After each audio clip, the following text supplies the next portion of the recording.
It's been a little over a month now. Let's do a deep dive into some of those Eurovision results.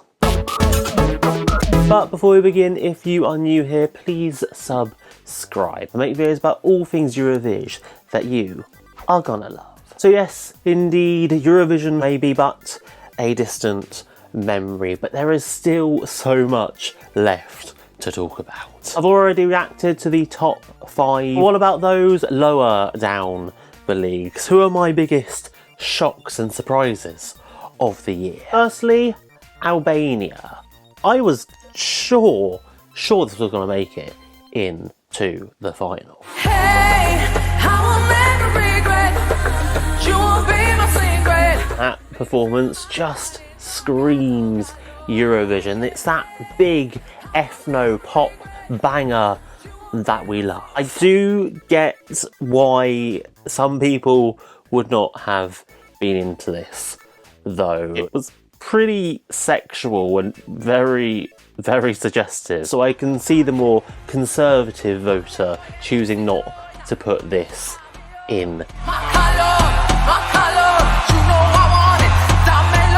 And secondly, Latvia. Those boys are just the biggest, most infectious ball of energy, and I love them so much. They were up against both Moldova and Norway in their semi though, and I think that probably hurt their chances. That wacky song vote was already split between two really strong contenders.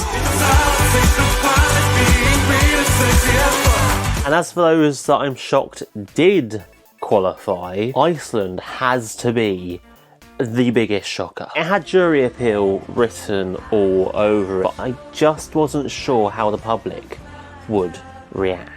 Historically speaking, Iceland have only qualified when they send something a little bit weird and left field, like Hattori or Polopon. So to see an Icelandic language country influenced ballad make it through to Saturday night, that was not on my radar in the slightest.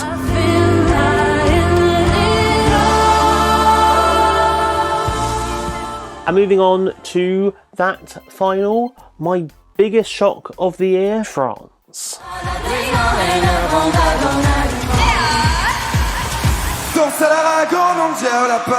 think the problem was, to your average once a year grand final only viewer, it did sound like they were copying Go A. Of course, us in the fandom all know the two songs could not be more dissimilar, but you can't deny there are some similarities.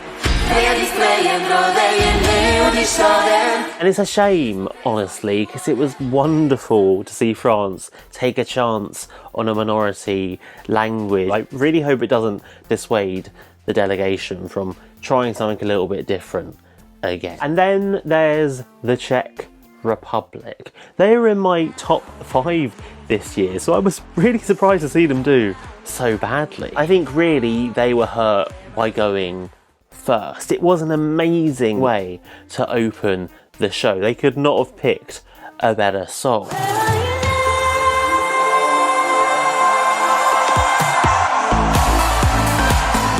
But on the flip side, by the time the 25th one rolls around, you've probably moved on and found a new favourite. And speaking of, what about Germany getting 0 in the jury? We used to be the rock stars, never thought of no harm till this thing we call lifestyle. We've all said it by now, Rock Stars is just not a competitive song, and it's a shame, honestly, because Malik has some really good songs in his back catalogue, and the German national final had a much better choice in Felicia Lou. It all could have been so much better had they just made some different choices. And of course we have to talk about Italy too.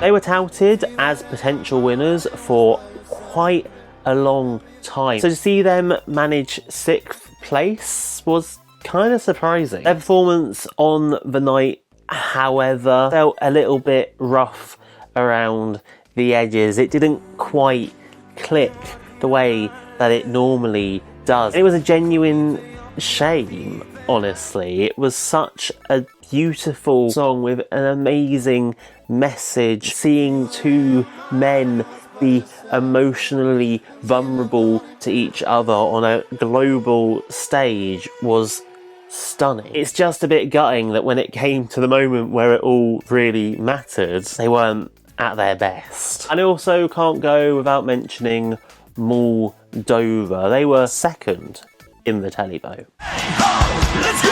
Folklore and rock and roll to the train,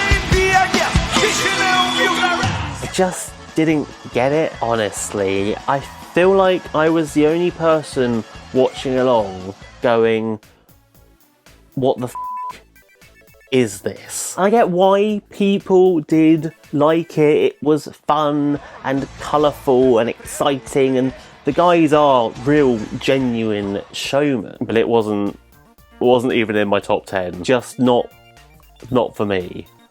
I'm sorry. And honestly, there are so many other songs I could talk about. I could reel off countries and stats for days. But I shall show some restraint and hand it over to you, humble viewer. What was your biggest shock of this year's shows? Let me know down below in the comments. And don't forget to hit thumbs up and subscribe for more. I've got loads of videos planned to keep you company until Junior rolls around this December. So make sure you stick around for what's to come. And to keep watching, just click the links on screen now.